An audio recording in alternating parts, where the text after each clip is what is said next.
Welcome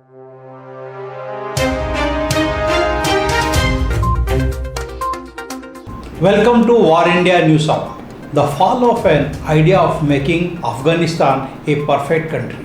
The biggest tragedy of the fall of Afghanistan to the Taliban is not just the mayhem, anarchy and a humanitarian crisis, but more important is the fall of an idea.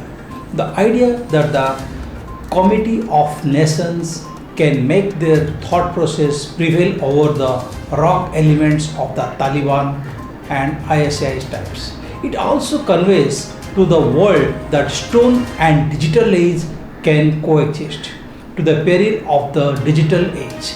If Americans' entry into Afghanistan was a matter of fate, then what was its exit?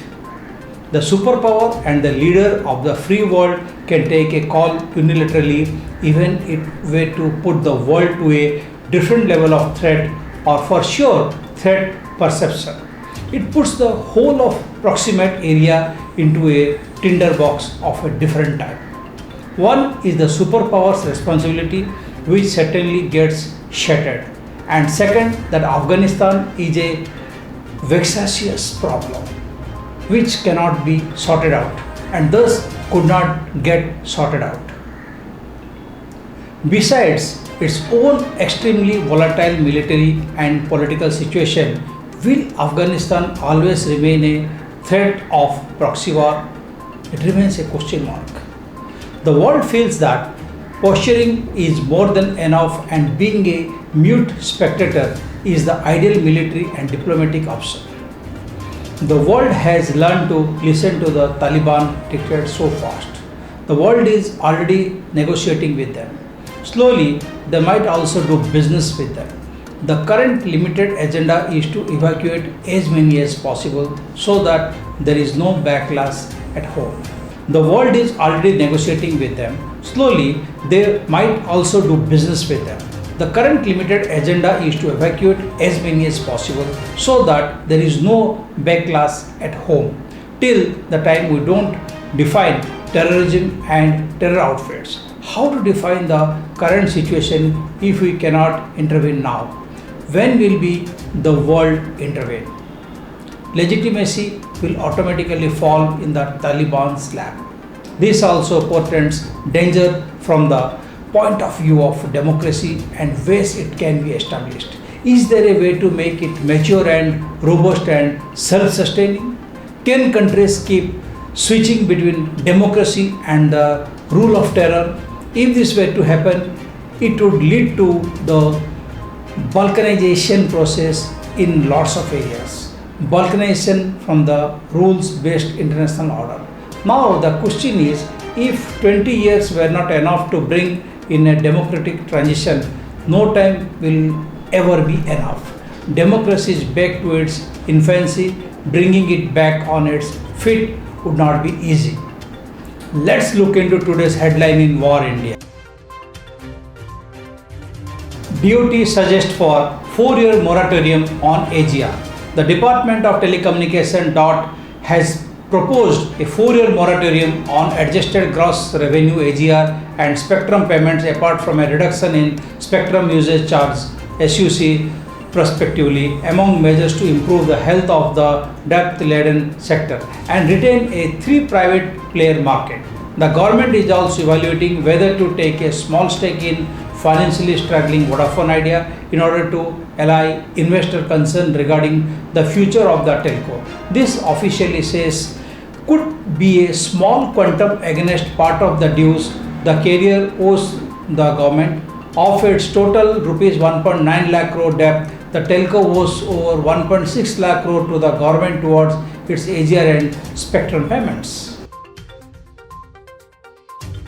IBM unveils IBMPowerservers for frictionless scalable hybrid cloud. IBM announced the new IBM Power E1080 server, the first in the new family of servers based on the new IBM Power 10's processor, designed specifically for hybrid cloud environments. The IBM Power 10 equipped E1080 server is engineered to be one of the most secured server platforms and is designed to help clients operate and secure frictionless hybrid cloud experience across the entire IT infrastructure.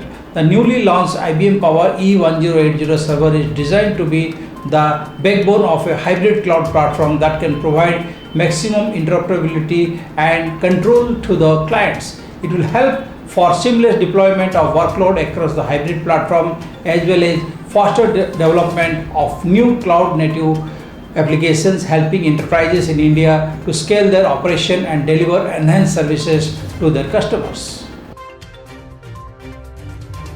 Scammers have linked with 1624 cases across India. Delhi Police Special Cell Cyber Unit (CyPAD) have examined their digital record on National Cyber Crime Reporting Portal and other records and found these scammers were involved in over 1600 cases. A maximum of 409 cases are linked to Uttar Pradesh, followed by 348 cases in Telangana. Recent arrest of 14 cyber criminals from Jamtara, Deoghar, Giri, Jamuli region by Delhi police has busted the racket. Jamtara became the biggest hotspot for phishing calls being made in the country.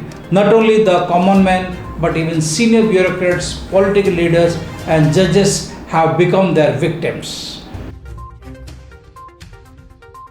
Dunzo revenue jumps to 66%, whereas losses mounting to whopping rupees 768 crore.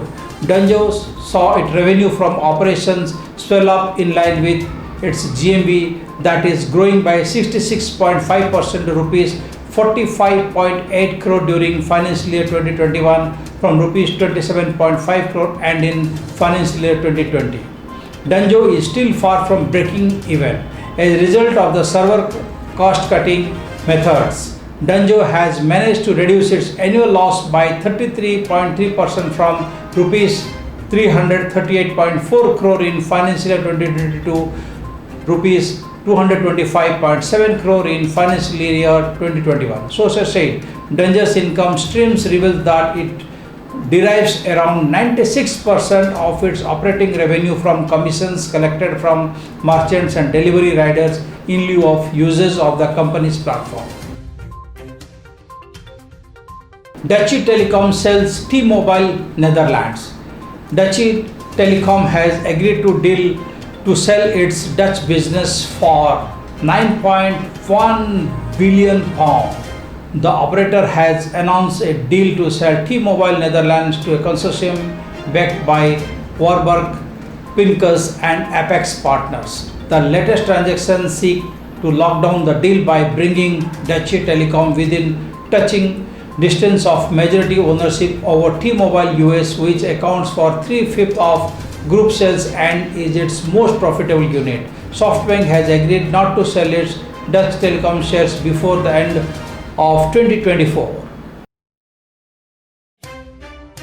That's all for now. Please like, share, comment and subscribe to VARINDIA News Magazine. You can download the VARINDIA app from Google Play Store and Apple App Store for the latest news and updates. Stay tuned. Thank you so very much.